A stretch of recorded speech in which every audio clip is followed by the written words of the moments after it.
Hey guys, welcome back to the channel. So, today I want to cover something from Rage of Elements that I didn't get to cover in my streams. That, of course, is the Talos and the Ardande, otherwise known as the Wood and Metal Geniekin. I'm going to be using the Ardande in my next teamwork build, so now seems like a perfect time to do it. Let's dive in.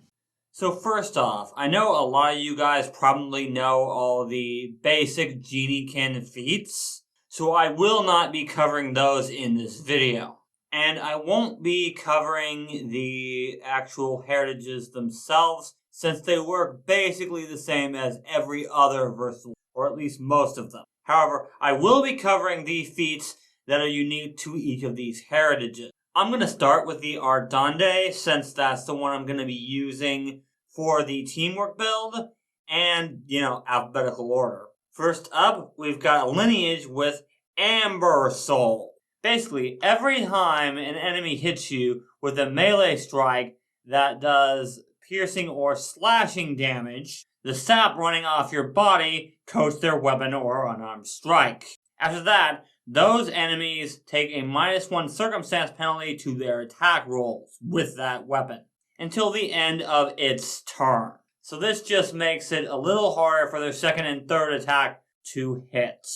It's good, but it would be better if it lasted longer. But we're talking about a level 1 lineage feat here. Makes sense. Next we've got Grove Harbor. This gives you a +1 circumstance bonus on saves against plant, poison, and wood effects. Also, if you get a success on a save against a poison effect, you get a critical success instead.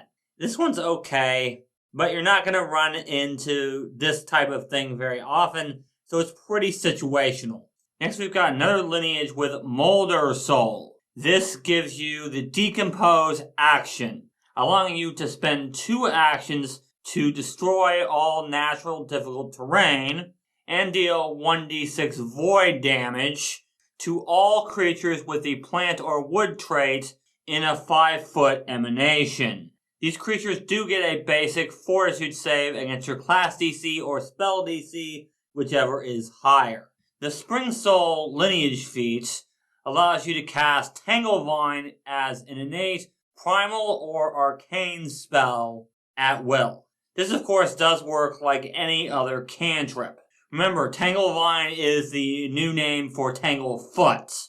So essentially, you can slow people down with this, which can be very handy, especially for defensive characters. Sunlit Vitality essentially gives you the I eat sunlight from the Leshy. So now any ancestry can have that as long as they're willing to take a feat.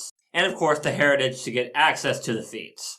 And finally, for level 1 feats, we have Woodworker, which just gives you training in crafting and specialty crafting for woodworking specifically. It's a good way to get crafting if you want to be a crafting character but don't have crafting as skills. Starting off for level 5, we have Read the Roots. If you are standing on the ground and there are plants rooted in the ground within 100 feet of you, then you can spend 2 actions to seek using Tremor Sense, an imprecise sense. This has a 30-foot range. You can also detect creatures on or burrowing through the ground you're standing on with this feat.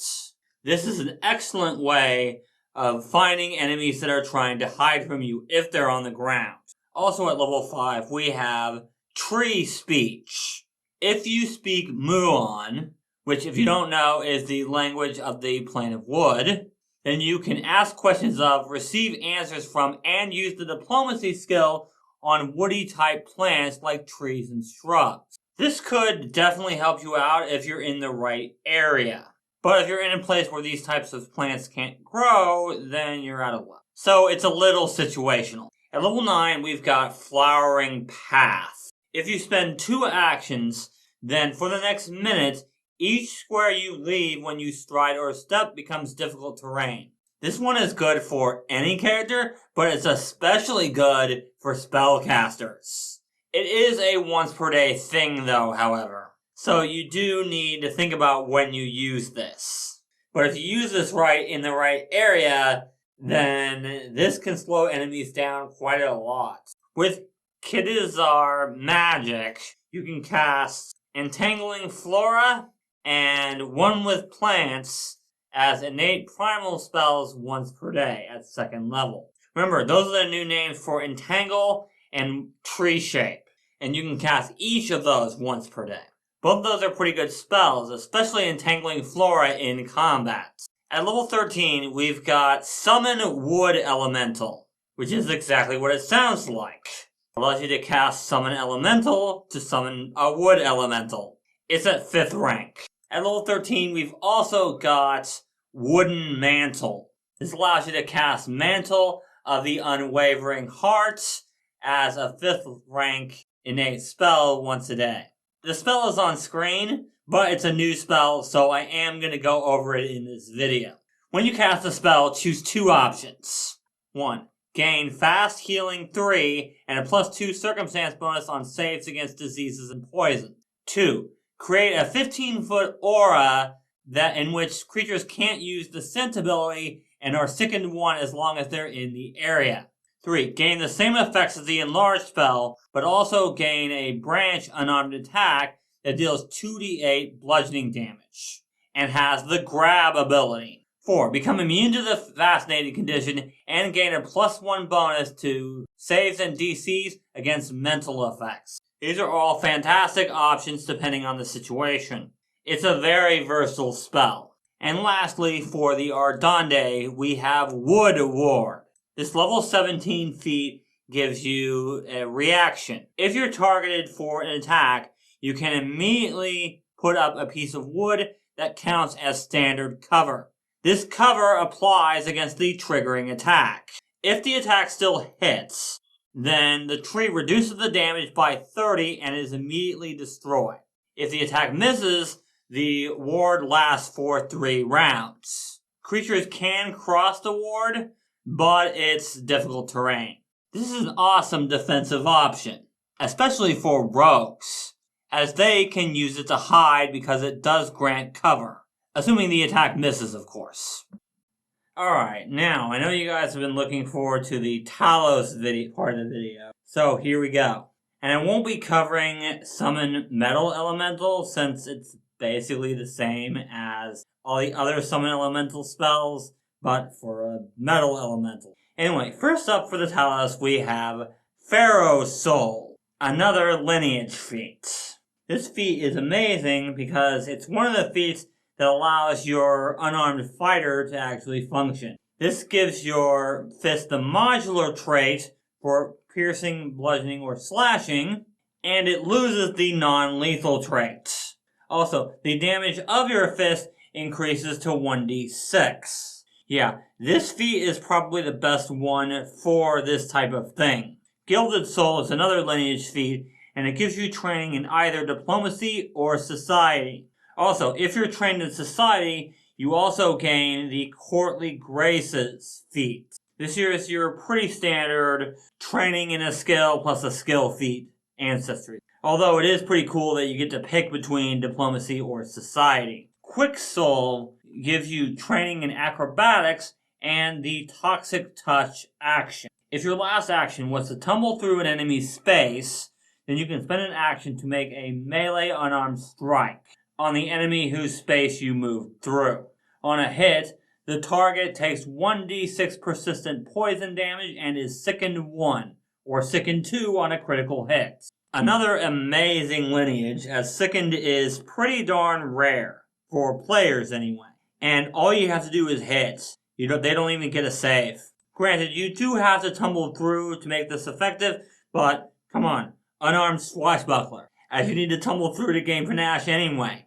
And the last level 1 feat for the Talos is Reflective Defense. If you're in bright or dim light, and an enemy that you can see within 30 feet targets you, you can use a reaction to force them to make a reflex saving throw against your class DC. If they fail, they're dazzled until the end of your next turn. This one is actually really good, because it doesn't matter what they target you with. Putting a flat check on all their attack rolls, including spell attack rolls, yeah, that's really good. For level 5, I'm going to start with Conductor's Redirection. If you are hit by an attack spell or other effect that deals electricity damage, you can spend a reaction to take the damage, but also redirect it to any target within 10 feet of you that you can see. The creature must make a Fortitude saving throw against your class or spell DC, whichever is higher. If they fail, they take the same damage as you. If they succeed, they take half damage. Keep in mind, this is only the part of the attack that deals electricity damage. This is a nice little redirect, but you still take the damage, so it's not great. Precious Alloys is next up on my list. This one is another great one for anyone that isn't a monk that wants to use fists. Like that unarmed fighter, you choose silver or cold iron. Your fists count as that metal for bypassing resistances. Once you reach 13th level, you can also choose adamantine. And a lot of things have resistance to physical except adamantine. At level 9, we've got Natural Magnetism. You can cast Magnetic Attraction and Magnetic Repulsion as primal innate spells each once per day. Also, if you have the Gilded Soul lineage, you can replace one of these spells with Enthrall. Magnetic Attraction is pretty good for melee characters, and Magnetic Repulsion is great for ranged characters. Enthrall is good out of combat, but that's about it. As I said, I'm not going to cover Summon Metal Elemental, so the last feat for this build is Metallic Skin.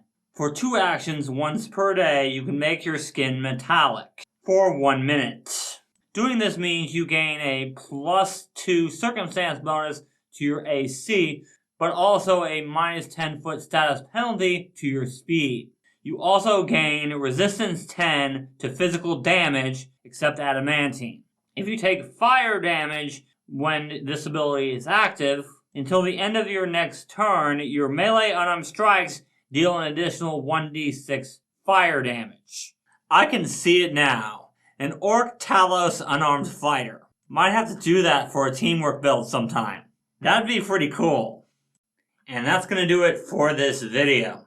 If you guys enjoyed the video, leave a like and let me know down in the comments if you guys want me to continue doing videos like this on the other versatile heritages as well as ancestries. Although some of the ancestries might have to be streamed because they're just that long. But we'll see.